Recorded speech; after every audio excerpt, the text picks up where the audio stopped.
नमस्कार दोस्तों, स्वागत है आपका अपने YouTube चैनल आर के मैथ हब में। मैं राहुल। तो चलिए आज के वीडियो की शुरुआत करते हैं। कल मैंने वीडियो के अंत में आपसे एक प्रश्न पूछा था, तो चलिए पहले उसका सॉल्यूशन कर लेते हैं। और हाँ दोस्तों, अगर आप मेरे चैनल पर अभी नए हैं तो मेरे चैनल को सब्सक्राइब कर दें और बेल आइकन को दबाना ना भूलें। तो दोस्तों, कल हमारा क्वेश्चन क्या था? तो क्वेश्चन था दोस्तों कि अतिया ने एक पुरानी मोटरसाइकिल 9600 रुपया में खरीदी और उसकी कीमत का 20% खर्च करके उसकी मरम्मत करा ली। अगर अब वह 2880 रुपया उसकी कीमत पर शुद्ध लाभ के रूप में कमाना चाहती है, तो उसे उस मोटरसाइकिल खरीदी कीमत में कितना प्रतिशत और जोड़ देना चाहिए। दोस्तों, मैंने इस प्रश्न से रिलेटेड एक प्रश्न आपको बतलाया था, तो चलिए देखते हैं इस प्रश्न को। तो खरीदा कितना? तो खरीदा था उसने 9600 में। फिर क्या बोलता है कि उसकी मरम्मत में 20% खर्च किया। तो खर्च किया कितना? तो 9600 का 20% निकाल देते हैं, तो कितना होगा? मतलब कि 1920 रुपया उसने खर्च किया।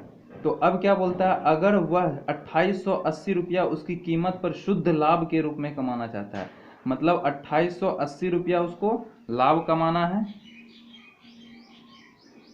ठीक है दोस्तों, तो क्या बोलता है कि उस मोटरसाइकिल खरीदी कीमत में कितना प्रतिशत और जोड़ देना चाहिए। ठीक है ना? तो ये जो मेरा 1920 रुपया है, अगर हम इसको जोड़ेंगे तब तो उसको शुद्ध लाभ होगा। ठीक है, तो इसी का प्रतिशत निकालना है। तो टोटल कितना हो गया? 0, 8 2 10 के 0 बची 1, 10 8 18 का 8 बची 1, यहाँ 4। तो इसी का तो प्रतिशत निकालना है। गुना 100 बटे क्रय मूल्य कितना है मेरा? 9600। तो 2 जीरो से 2 जीरो कट गया, 48 दूनी 96, 2 पंचे 10, मतलब कि 50% क्या होगा? तो 50% और उसमें जोड़ देना चाहिए। चलिए दोस्तों, ये तो था मेरा कल का प्रश्न। तो चलिए आज का प्रश्न को देखते हैं। मेरा प्रश्न आज का क्या है? तो दोस्तों, आज का प्रश्न है कि एक दुकानदार 10% लाभ पर चाय बेचता है तथा वास्तविक माप से 20% कम तोल के बाट का प्रयोग करता है, तो उसकी कुल लाभ कितने प्रतिशत है? दोस्तों, मैंने लाभ हानि में इसी से रिलेटेड एक प्रश्न और लिखाया था। उसमें लिखाया था दोस्तों कि वो 1000 ग्राम के जगह 960 ग्राम का प्रयोग करता है। तो वो तो मैंने बतला दिया। इस टाइप का भी प्रश्न बहुत बार एग्जाम में पूछे गए हैं। तो चलिए इस प्रश्न को देखते हैं ये कैसे सॉल्व होगा। तो ये हमारा आज का पहला प्रश्न है दोस्तों। तो इसमें हमको सबसे पहले समझना है कि 10% लाभ पर चाय बेच रहा है तथा वास्तविक माप से 20% कम तोल के बाट का प्रयोग करता है। तो आप एक बात तो जान ले दोस्तों कि 1 केजी बराबर होता है 1000 ग्राम के। तो इसका अर्थ क्या हुआ? 20% कम तोल रहा है। मतलब 100 में अगर 80 तोल रहा है तो 1000 में कितना तोलता होगा? यहाँ मैं लिख रहा हूँ 100 में 80 तोल रहा है, क्योंकि बोल रहा है 20% कम तोल रहा है। मतलब कि 100 में ले गए तो 80 होगा, और अगर 1000 में अगर हम इसको लेंगे, यानी कि ये 800 ग्राम तोल रहा है, तो यही तो मेरा क्रय मूल्य हुआ। क्यों? क्योंकि मैं जिस चीज़ का प्रयोग करके उसको दे रहा हूँ, तो यही तो मेरा 800 ग्राम का ही तो प्रयोग कर रहा है ना। ठीक है, तो ये मेरा क्रय मूल्य हो गया। अब क्या बोलता है शुरुआत में कि एक दुकानदार 10% लाभ पर चाय बेचता है। तो अब ऐसे समझिए, जो भी ग्राहक रहते हैं, तो ग्राहक तो वो तो समझेंगे कि वो 1 किलो का प्रयोग कर रहा है। ठीक है ना? और वो 1 किलो के प्रयोग से ही ना उसको देते हैं। तो यहाँ 10% का जो लाभ हो रहा है तो वो किस पर होगा? तो 1000 ग्राम पर, क्योंकि ग्राहक तो 1 किलो के जगह पर ही ना उसको पैसा दे रहा है। तो 1000 का 110% निकालेंगे तो कितना हो गया? 1100 रुपया। ठीक है, तो ये मेरा क्या हो गया? क्रय मूल्य। ठीक, सॉरी, विक्रय मूल्य। तो अब क्या है? विक्रय मूल्य मेरा 1100, क्रय मूल्य मेरा 800। तो कितना का लाभ हो रहा है? तो 300 का। तो इसी का तो प्रतिशत निकालना है। गुना 100 बटे क्रय मूल्य कितना है मेरा? तो 800। 2 शून्य से 2 शून्य गया, ये 25 बार में, तो कितना हो गया? 75 बटे 2। तो 75/2 को क्या लिख सकते हैं, 37.1/2% का क्या हो गया इसको लाभ। ठीक है दोस्तों, बढ़ते हैं हम अपने अगले प्रश्न की तरफ। हमारा अगला प्रश्न है कि कपड़े के एक व्यापारी ने अपने कपड़े का आधा भाग 20% लाभ पर तथा शेष कपड़े का आधा भाग 20% हानि पर बेचा तथा शेष को उसके क्रय मूल्य पर बेच दिया, तो उसको कितने प्रतिशत का लाभ या हानि हुआ। ठीक है, तो चलिए दोस्तों इसको भी बनाते हैं हम लोग। तो देखिए दोस्तों, यहाँ बोल रहा है हमको कि कपड़े का आधा भाग 20% के लाभ पर, तो आधा आधा का मतलब क्या हो गया 1/2। तो 1/2 इसका अर्थ क्या हुआ, नीचे में 2 है, मतलब मेरा टोटल 2 हो गया। तो अब ऐसा करते हैं कि यानी कि 100 भाग, अब इसको हम 100 कर लेते हैं क्योंकि 100 से हमको इजी बनेगा। तो बोलता है कि आधा भाग 20% लाभ पर, ठीक है, तो यहाँ भी 100 रखते हैं, यहाँ भी 100 रखते हैं। अगर यहाँ 1/2 है ना दोस्तों, इसलिए मैं इसको 100 और 200 बना लिया, ठीक है ना, ताकि आगे मेरा काटने में कोई दिक्कत नहीं हो। तो यहाँ भी 100 हो गया, यहाँ भी 100 हो गया, तो 100 और 100 200 आ जाएंगे बन के।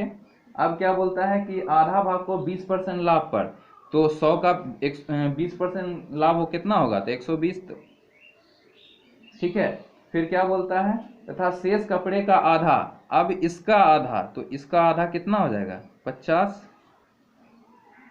ठीक है, उसको क्या बोलता है 20% के हानि पर, मतलब कि 80/100। ठीक है, यहाँ मैं काट देता हूँ, 2 शून्य 2 शून्य कट गया, तो यानी 8 पंचे 40। और क्या बोलता है, तथा शेष को उसके क्रय मूल्य पर ही बेच दिया, मतलब शेष भाग जो मेरा 50 था उसको इतना पर ही बेच दिया गया। तो ये तो था टोटल मेरा, यानी कि ये 100 और ये 100 कितना हो गया 200, ये मेरा सीपी था। और यहाँ कितना निकल गया, तो 120 और 40, 160, 160 और 50 कितना हो गया 160 और 50, यानी कि 210। अब क्या हो गया, तो 210 मेरा एसपी, ठीक है ना। तो अब हमें क्या हो रहा है, तो लाभ हो रहा है कितना का, तो यहाँ देखिए क्रय मूल्य 200 रुपया है और विक्रय मूल्य 210 है, तो हमें 10 का लाभ हो रहा है। तो ये तो रुपया में है, तो इसी का परसेंट निकालना है, गुना 100 बटे तुलना किससे कर रहे हैं, तो क्रय मूल्य से। 2 शून्य से 2 शून्य, 2 पंचे 10, यानी कि 5% का क्या हो रहा है, उसको प्रॉफिट हो रहा है। ठीक है दोस्तों, मैंने आपको इस तरीके से इसलिए बताया ताकि आप अगर इस तरीके से बनाओगे तो आप एग्ज़ाम में बहुत जल्द ही बना लोगे बस। और यहाँ पर आप लोग को ये कन्फ्यूज नहीं रहना है कि यहाँ 100 कैसे आए, यहाँ तो 1/2 है। तो मैंने यहाँ पर गुना भाग, मतलब कि काटने छाटने में कम परेशानी हो, इसलिए मैंने इसको 1 को 100 और 2 को 200 बना लिया। तो यहाँ मेरा 1/2 था, मतलब कि 2 में से 1 भाग, तो 2 में से 1 भाग यहाँ मैंने 100 ले लिया, 1 था 1 लिख दिया, 2 शून्य बैठा दिया, और फिर टोटल मेरा 2 भाग था, 100 यहाँ लिख दिया, 100 यहाँ लिख दिया, फिर इसका भी आधा कर दिया। ठीक है, तो अब चलिए अपने अगले प्रश्न की तरफ। तो हमारा अगला प्रश्न भी दोस्तों इसी तरीके से है, तो चलिए उसको भी देखते हैं। हमारा तीसरा प्रश्न बोल रहा है दोस्तों कि एक दुकानदार ने 225 रुपए का सामान खरीद कर उसका 1/5 भाग 20% के लाभ पर बेच दिया तथा शेष 5% के लाभ पर बेच दिया, तो उसे कुल कितने प्रतिशत का लाभ हुआ। ठीक है, तो चलिए इसको भी देखते हैं। तो यहाँ क्या है 1/5 भाग, ठीक है ना, मतलब कि यहाँ 100 ले लेते हैं, 5 में से 1 हो गया, यहाँ 100 1, और यहाँ बचा कितना, तो 5 में से 1 हो 100 हो, खत्म हो गया, तो यहाँ पर 400 बचा। यहाँ भी मैंने डबल शून्य लगा दिया, मतलब 5 को 500 कर दिया, तो टोटल यहाँ तो मेरा 500 हो रहा है। ठीक है, फिर क्या बोलता है कि 1/5 भाग 20% के लाभ पर, मतलब इसको जो बेच रहा है वो 120 में बेच रहा है क्योंकि 20% का लाभ हो गया। फिर क्या बोलता है, तथा शेष को 5% के लाभ पर, और इसको क्या बोल रहा है 5% का लाभ। तो 400 का 100 5% निकाल देते हैं, 2 शून्य 2 शून्य चला गया, अब कितना बच गया 5 चौके 20, 4 एकम 4। अब ये तो मेरा टोटल सीपी था और टोटल एसपी मेरा कितना निकल गया, तो 0 2 2 4 और 4 1 5, 540 मेरा क्या हो गया एसपी। अब क्या करेंगे, तो यहाँ लाभ हो रहा है हमको कितना 40 का इंटू 100 बटे में क्रय मूल्य मेरा कितना है 500, 2 शून्य 2 शून्य, 5 8 40, मतलब 8% का क्या हो रहा है उसको लाभ। ठीक है दोस्तों, अब यहाँ पर आप बोल रहे होंगे 225 रुपया सामान खरीदा है, यहाँ पर है दिया हुआ। तो दोस्तों आप ऐसे भी कर सकते हैं इसको, ये तो मैंने आपको शॉर्ट मेथड में बतला दिया, ठीक है ना। तो अब यहाँ पर क्रय मूल्य दिया हुआ है 225, अब यहाँ मेरा क्रय मूल्य कितना निकला था 500, तो आप ऐसे कर सकते थे कि 500 बराबर में 225 का, तो एक बराबर क्या हो जाएगा 225 बटे 500, तो 540 बराबर क्या होगा, जो भी निकलेगा उसको निकाल करके, यानी चलिए निकाल ही देते हैं मैं भी इसको। तो 5 एकम 5, 5 चौक 20, 5 पचे 25, फिर इसको काटते हैं 5 दूनी 10, 5 अठे 40, 5 एकम 5, इसको काटते हैं 27, तो 81 गुना 27 आया। तो 81 गुना 27 कितना हो जाता है 2187। ठीक है, तो 2187 मेरा क्या निकल गया विक्रय मूल्य, और मेरा क्रय मूल्य कितना दिया हुआ था तो 225, तो इससे भी आप निकाल सकते हैं। ठीक है दोस्तों, तो इससे आप निकाल कर खुद देखिएगा। चलिए बढ़ते हैं अपने अगले प्रश्न की तरफ। हमारा अगला प्रश्न है दोस्तों कि किसी उपयोग किए गए फोन को 6160 रुपया में बेचकर राजन को कुछ वर्ष पहले उसके द्वारा व्यय यानी खर्च की गई राशि से 44% कम राशि प्राप्त हुई। राजन को 5% लाभ लेने के लिए इसे किस कीमत पर बेचना चाहिए था। तो ये तो थोड़ा इजी क्वेश्चन है दोस्तों, क्वेश्चन बैंक में इस तरह के क्वेश्चन आ रहे हैं तो मैं क्या करूं। तो चलिए चौथा नंबर, तो बोलता है क्या दोस्तों, राजन नाम का कोई लड़का है, वो 6160 रुपया में बेचता है एक फोन को, जो कुछ वर्ष पहले उसके द्वारा खर्च की गई राशि से 44% कम राशि प्राप्त हुई। ठीक है ना, तो मान लीजिए कि वह कीमत x था, तो x का 44% कम, तो 100 में से माइनस 44 बटा 100 बराबर हुआ होगा 6160 के। ठीक है, अब हम आगे क्या करेंगे, तो चलिए देखते हैं। अब इसको पहले करेंगे तो x का, अब 100 में से 44 को घटाएंगे तो कितना बचेगा 56 बटे 100 बराबर में 6160 हो गया। तो x का मान हम इससे निकाल सकते हैं, अभी काटना नहीं है दोस्तों। तो x का मान क्या आ जाएगा 6160 इंटू 100 बटे में यहाँ नीचे चल जाएगा कितना 56।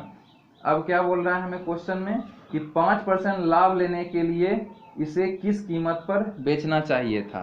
तो अब हमको विक्रय मूल्य चाहिए, ठीक है ना। तो विक्रय मूल्य बराबर क्रय मूल्य इंटू 100 प्लस लाभ यानी कि 105 बटे 100। अब काट दीजिए, तो 0 से 0 गया, 7 अठे 56, यहाँ कितना हो जाएगा 7 अठे 56, यहाँ भी 7 अठे 56 कट जाएगा, ये 0, 8 एकम 8, यानी कि कितना हो गया, हमको इसको कितना में बेचना चाहिए 11 बार में आ जाएगा दोस्तों, यानी कि इसको इससे गुना कर देंगे तो मेरा आ जाएगा 11550। यही इस क्वेश्चन का राइट आंसर था दोस्तों।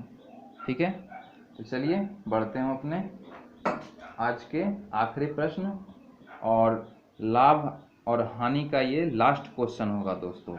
इसके बाद कल से हम डिस्काउंट का चैप्टर करेंगे, क्योंकि इसी से रिलेटेड वो चैप्टर है और छोटा है, तो कुछ ही दिन में मुझे लगता है 3-4 वीडियो में मैं उसको समाप्त कर दूंगा, क्योंकि उसके भी टाइप वाइज करा करके उसके बाद उसका क्वेश्चन बैंक कराएंगे, फिर हम अपने अगले चैप्टर की ओर बढ़ेंगे।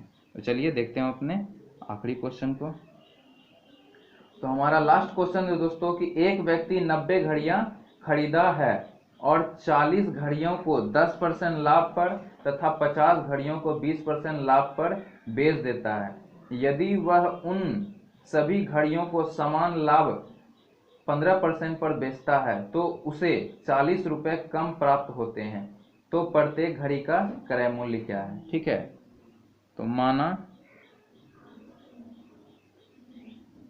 प्रत्येक घड़ी का कॉस्ट प्राइस x रुपया। ठीक है, तो 90 घड़ी का कॉस्ट प्राइस क्या हो जाएगा दोस्तों, 90x। ठीक है, ये बात तो आप समझते हैं ना, प्रत्येक घड़ी का दाम x रुपया है तो 90 घड़ी का, मान के चलिए प्रत्येक घड़ी का दाम 5 रुपया है तो 90 घड़ी का दाम क्या होगा, तो 90 गुना 5। तो उसी तरीके से मैंने माना प्रत्येक घड़ी का क्रय मूल्य x रुपया तो 90 घड़ी का दाम तो 90 गुना x तो 90x होगा। ठीक है, मैंने एक एक चीज आपको बतला रहा हूँ दोस्तों, जहां भी कंफ्यूजन हो थोड़ा सा भी कोई पॉइंट पर भी तो मुझसे जरूर पूछें। ठीक है, अब चलिए आगे बढ़ते हैं। बोलता है उसने 40 घड़ी को 10% लाभ पर बेचा, तो 40 घड़ी को तो 14x गुना, अब क्या है 10% लाभ तो 110 बटा 100, 2 शून्य 2 शून्य, 11 चौक 44x, ये हो गया एक। और फिर क्या बोलता है, और 50 घड़ी को 20% लाभ पर, और 50x का क्या बोल रहा है 20% लाभ तो 120 बटा 100 इसका हो जाएगा, तो इधर भी 2 शून्य इधर भी 2 शून्य, तो 12 पंचे 60x। ठीक है, अब क्या बोल रहा है कि यदि वह उन सभी घड़ियों को समान लाभ 15% पर बेचता है, मतलब टोटल मेरा कितना घड़ी था 90x टोटल दाम हो गया का, कितना बोल रहा है 15% लाभ पर, तो 115 बटा 100, तो ये जीरो कट गया तो कितना होगा 9 पचे 45 बची 4, 9 एकम 9 4 13 के 3 बची 1, 9 एकम 9 1 10 बटे में 10 इतना था, तो एक पॉइंट लगा दिए तो कितना आ गया 103.5x।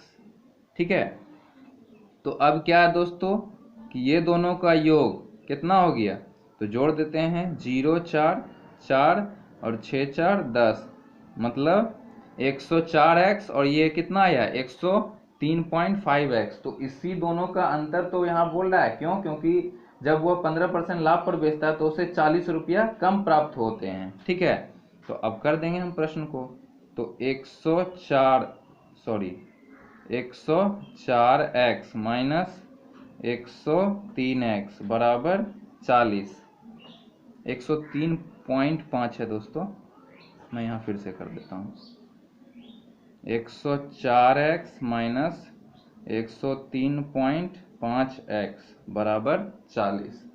तो अब बताइए 104 में से 103.5 घटा देंगे दोस्तों तो कितना बचेगा मेरा, तो 0.5x बराबर 40। तो इसको घटाएंगे तो यहाँ 10 5 दूनी के 10, तो x बराबर मेरा कितना आ गया, तो 40 दूनी कितना होता है 80। मतलब कि हमें निकालना क्या था, हमें निकालना था कि प्रत्येक घड़ी का क्रय मूल्य, तो प्रत्येक घड़ी का दाम कितना होगा 80 रुपया। यही इस क्वेश्चन का राइट आंसर था।